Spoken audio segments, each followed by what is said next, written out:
আসসালামু আলাইকুম। আজকে আমরা ইংরেজি সাহিত্যের সবচেয়ে গুরুত্বপূর্ণ একটা বিষয় নিয়ে আলোচনা করব, সেটা হচ্ছে ফিগার অফ স্পিচ। তো আমরা বিভিন্ন সময় ইংরেজি বা বাংলা সাহিত্য পড়ার সময় বিভিন্ন ধরনের শব্দ বা বিভিন্ন ধরনের উপমা বা বিভিন্ন ধরনের রূপক অর্থ এই টাইপের অনেক শব্দ আমরা দেখতে পাই। এটাকে বলা হয়, বাংলাতে বলা হয় ভাষার অলংকার, আর ইংরেজিতে বলা হয় ফিগার অফ স্পিচ। তো ফিগার অফ স্পিচ হচ্ছে কথা বলার কৌশল বা কথা বলার ধরন, বা এটাকে বলা হয় ভাষা বা শব্দের অলংকার। অর্থাৎ আমরা যখন একটা কথা সোজাসুজি না বলে যখন ঘুরিয়ে পেঁচিয়ে বলি বা একটা কথা দ্বারা কোনো বিশেষ অর্থ বোঝাতে চাই, তখন আমরা যে টার্মগুলো ব্যবহার করি সেটাকেই বলা হয় ফিগার অফ স্পিচ। যেরকম রূপক অর্থ হতে পারে, আক্ষরিক অর্থ হতে পারে, ভাব অর্থ, তারপরে বিভিন্ন উপমা আমরা ব্যবহার করি। তারপরে কোনো বিশেষ কথা দ্বারা কোনো বিশেষ কিছুকে বোঝায়, আক্ষরিক অর্থকে বোঝায়, ভাব একটা অন্তর্নিহিত অর্থকে বোঝায়। এই বিষয়টাকেই ইংরেজিতে বলা হয় ফিগার অফ স্পিচ, বা বাংলা যেটাকে আমরা বলি শব্দ অলঙ্কার, বাক্য অলঙ্কার বা ভাষার অলঙ্কার। তো এই ফিগার অফ স্পিচ আসলে যারা বিশ্ববিদ্যালয় লেভেলে ইংরেজি সাহিত্যে পড়াশোনা করে বা ইংলিশ লিটারেচারের যে স্টুডেন্টগুলো আছে তাদেরকে বিস্তারিত এগুলো পড়ানো হয়। কিন্তু আমরা এটা কেন পড়ব? কেননা সাম্প্রতিক সময়ে দেখা যাচ্ছে বিশ্ববিদ্যালয়ে ভর্তি পরীক্ষা, বিভিন্ন চাকরির পরীক্ষা এবং বিসিএস, সবচাইতে বড় কথা বিসিএস, এখানে একটা সিলেবাস আছে যেখান থেকে প্রচুর প্রশ্ন হয়। আর বিশ্ববিদ্যালয়ে ভর্তি পরীক্ষায় প্রত্যেক বছর এখান থেকে একের অধিক প্রশ্ন হয়। এই জন্য আমরা বিস্তারিত আজকে জানবো ফিগার অফ স্পিচটা কী, আর কয়েকটি বিশেষ ফিগার অফ স্পিচ সম্পর্কে আমরা আলোচনা করব। প্রথমে যেটা নিয়ে আলোচনা করব সেটা হচ্ছে সিমিলি। তো সিমিলিটা কি আমরা একটু দেখব। যদি কোনো বাক্যে দুটি জিনিসের মধ্যে তুলনা বোঝায় এবং অ্যাজ ও লাইক থাকে তাহলে তাকে সিমিলি বলে। অর্থাৎ যদি কোনো বাক্যে দুটি জিনিসের মধ্যে তুলনা বোঝায় এবং ওই বাক্যের মধ্যে যদি অ্যাজ এবং লাইক থাকে, অর্থাৎ অ্যাজ এবং লাইক এই শব্দ দুটি থাকে, তাহলে কিন্তু তাকে সিমিলি বলতে হবে। আমরা একটু উদাহরণ দেখি, যেমন I wandered lonely as a cloud. এটা হচ্ছে উইলিয়ামস ওয়ার্ডসওয়ার্থের I wandered lonely as a ক্লাউডের বিখ্যাত একটা কবিতা। সেই কবিতার প্রথম line I wandered lonely as a cloud, এর বাংলা হচ্ছে আমি মেঘের মতো উদ্দেশ্যহীনভাবে ঘুরে বেড়াই। তো এখানে এই যে উদ্দেশ্যহীনভাবে ঘুরে বেড়াই, অর্থাৎ মেঘের সঙ্গে আমার ঘুরে বেড়াটাকে কিন্তু তুলনা করা হচ্ছে। আর সবচেয়ে বড় কথা, এই বাক্যে কিন্তু অ্যাজ এই ওয়ার্ডটা আছে, সেজন্য এটাকে আমরা বলবো সিমিলি।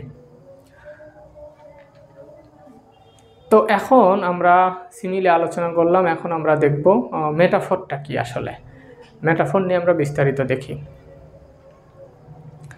মেটাফর হচ্ছে রূপক, মেটাফরের বাংলা হচ্ছে রূপক।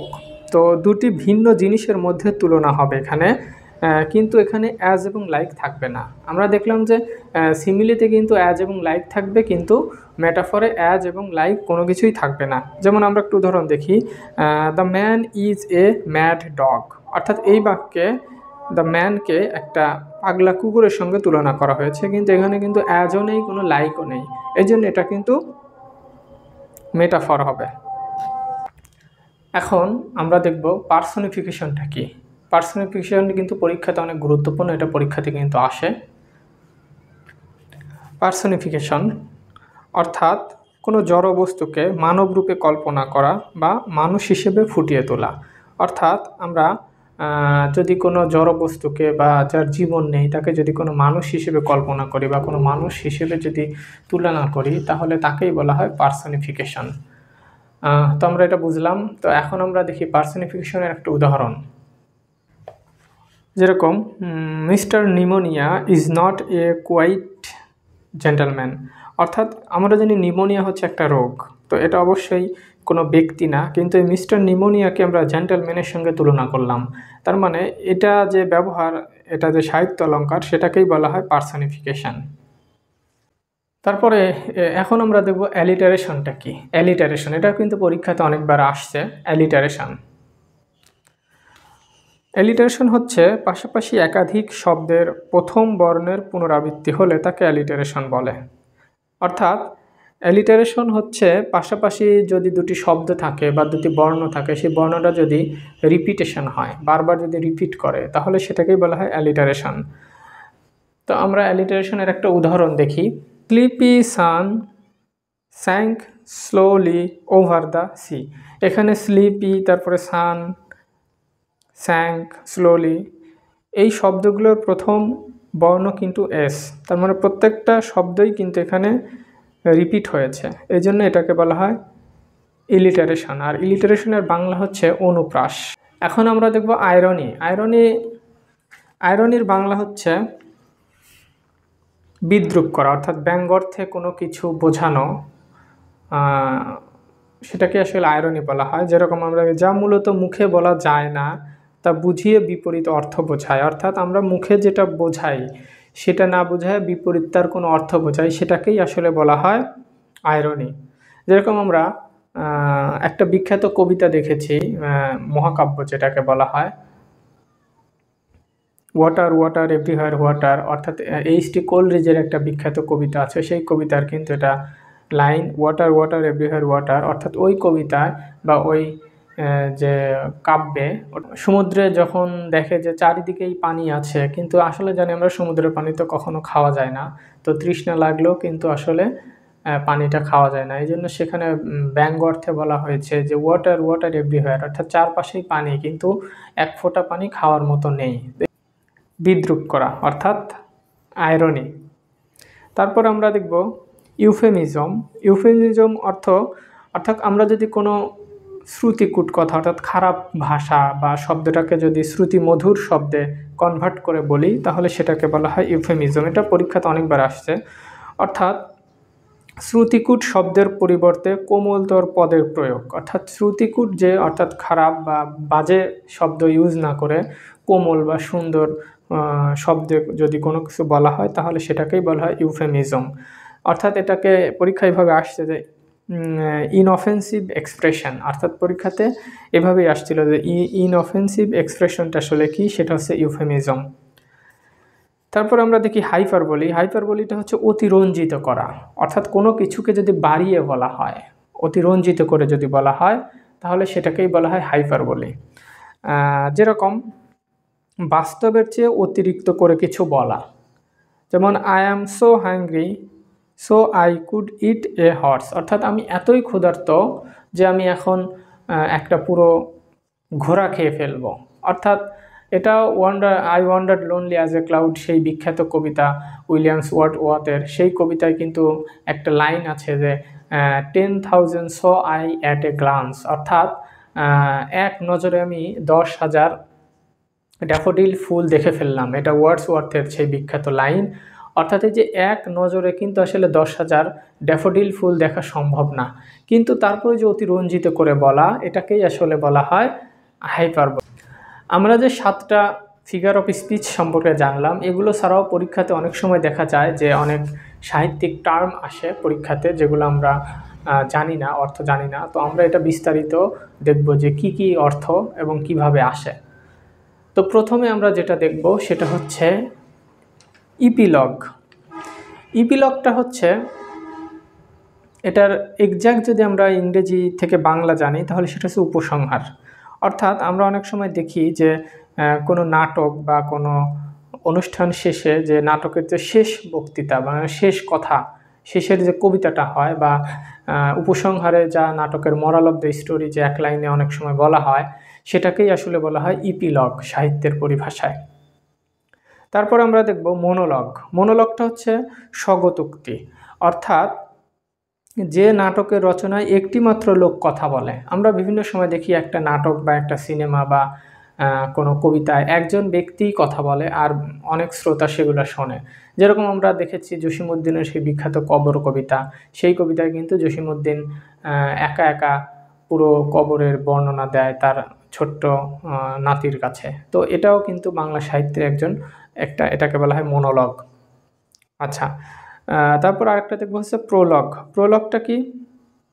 প্রোলগ অর্থ সূচনা বা প্রস্তাবনা, হ্যাঁ, অর্থাৎ কোনো নাটক বা কোনো সিনেমা শুরুর আগে যে মঞ্চে এসে যে একজন ব্যক্তি পুরা নাটকের ঘটনা বা পটভূমি যে বলে, সেটাই হচ্ছে আসলে মঞ্চে প্রবেশের পূর্বের অংশ, বা এটাকে আসলে প্রস্তাবনা বলা হয়। তো আমরা এটা পরীক্ষাতে কিভাবে আসছে আমরা একটু সেইটা দেখব, যে পরীক্ষাতে এই তিনটা আসছে, পরীক্ষাতে আমরা একটু দেখব। অর্থাৎ ইপিলগ, মনোলগ এবং প্রোলগ পরীক্ষাতে কিভাবে আসছে আমরা একটু দেখি। প্রথম ঢাকা বিশ্ববিদ্যালয় 2014-15 সেশনে যে প্রশ্নটা আসছে, প্রশ্নটা ছিল এরকম: a closing speech in a play often delivered after the completion of the main action is called. অর্থাৎ এটাকে কি বলা হয়? অপশন এ ছিল মনোলগ, বিতে ছিল ইপিলগ, সিতে ছিল প্রোলগ এবং ডিতে ছিল ডায়ালগ। তো আমরা জানি যে এ ক্লোজিং স্পিচ অর্থাৎ বাক্যে মানে শেষে কি বলা হয়, অর্থাৎ একটা প্লে নাটকের শেষে যে মানে উপসংহারে কি বলা হয় সেটাকে আমরা জানি, ওটাকে বলা হয় হচ্ছে ইপিলগ। তারপরে আমরা এখন দেখব মনোলগ পরীক্ষাতে কিভাবে আসছে।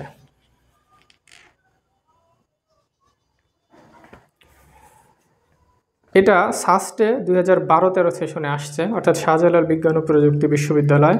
সেটা হচ্ছে a long speech by one actor in a play or movie is called. অপশনে ছিল dialogue, monologue, prologue, epilogue. One actor মানে একজন অ্যাক্টর যদি কোনো বক্তৃতা বা কোনো কথাবার্তা বলে একা একা এবং দর্শক যদি সেটা শোনে, তাহলে সেটাকে বলা হয় মনোলগ। এরপর আমরা দেখব যে প্রোলগ পরীক্ষাতে কিভাবে আসছে।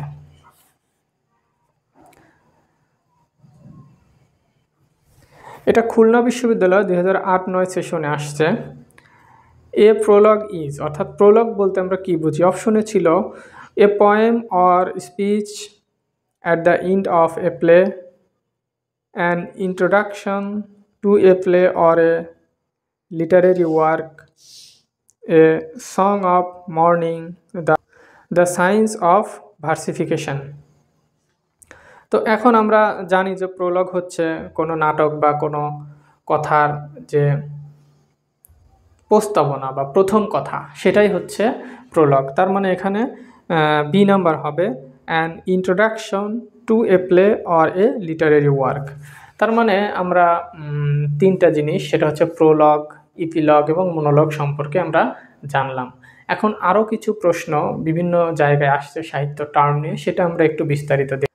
প্রথমে আমরা দেখব এলেজি। এলেজিটা কি? এলেজি হচ্ছে শোক বা শোক গান বা শোক কবিতা, সেটাকে এলেজি বলা হয়, যেটাকে ইংরেজিতে বলা হয় এ সং অফ ল্যামেন্টেশন। তারপরে দেখব ইপিক। ইপিক হচ্ছে যার বাংলা মহাকাব্য, যেটাকে ইংরেজিতে বলা হয় এ লং পয়েম অথবা এ লং ন্যারেটিভ পয়েম। তারপর আমরা দেখব ক্লাইম্যাক্স। ক্লাইম্যাক্স হচ্ছে আমরা জানি কোনো কিছুর শীর্ষ বা চূড়ান্ত বা শীর্ষবিন্দুকে বোঝায়, অর্থাৎ কোনো নাটক বা কোনো সিনেমার যে মূল শীর্ষ যে জায়গাটা, মজার যে জায়গাটা, ওটাকেই আসলে ক্লাইম্যাক্স বলা হয়। ইংরেজিতে যাকে বলা হয় এ পয়েন্ট অফ গ্রেটেস্ট ইন্টেন্সিটি। তারপর আমরা দেখব প্রোটাগনিস্ট। এটাও পরীক্ষাতে আসছে। প্রোটাগনিস্ট হচ্ছে আসলে একটা নাটক বা একটা সিনেমার যে মূল চরিত্র বা নায়ক, সেটাকে আসলে প্রোটাগনিস্ট বলা হয়। এটা ইংরেজিতে বলা হয় the leading character or actor in a play. তো আমরা দেখব এগুলো পরীক্ষাতে কিভাবে আসছে, আমরা একটু দেখি যে এই এলএজিটা পরীক্ষাতে কিভাবে আসছে। তো এটা প্রাথমিক ও গণশিক্ষা অধিদপ্তরের সহকারী পরিচালক 2001 সালে পরীক্ষাতে আসছে যে এলএজি কি। তো অপশনে ছিল a historical poem, a figurative story, a enemy and a song of lamentation. তো আমরা জানি এলএজি যেহেতু শোক কবিতা বা শোকের গান, সেই জন্য এটা উত্তর হবে এ সং অফ ল্যামেন্টেশন। তারপরে আমরা দেখব এপিক কি। এপিক মানে আমরা জানি মহাকাব্য। তো পরীক্ষাতে আসছিল হোয়াট ইজ অ্যান এপিক। অপশনে ছিল a prose composition, a romance, a sonnet, a long poem. আমরা জানি এটা একটা লং পয়েম, বড় কবিতাকে এপিক বলা হয়। তারপর আরেকটা পরীক্ষাতে আসছে এ ক্লাইম্যাক্স ইজ, সেটা 2012-13 একটা পরীক্ষাতে আসছিল। এ ক্লাইম্যাক্স ইজ, তাহলে ক্লাইম্যাক্স কি? Climbing A apparatus point of greatest intensity, a crisis in a drama, a latest sense in a drama। তার মানে আমরা জানলাম যে ক্লাইম্যাক্স যেহেতু একটা শীর্ষবিন্দু, বা শীর্ষবিন্দু বলতে এখানে শীর্ষ একটা জায়গা, যে একটা কোনো কিছুর শীর্ষ একটা, সেটা নাটক হোক, এটা সিনেমা হোক বা গল্প হোক, সেটাকেই আসলে ক্লাইম্যাক্স বলা হয়।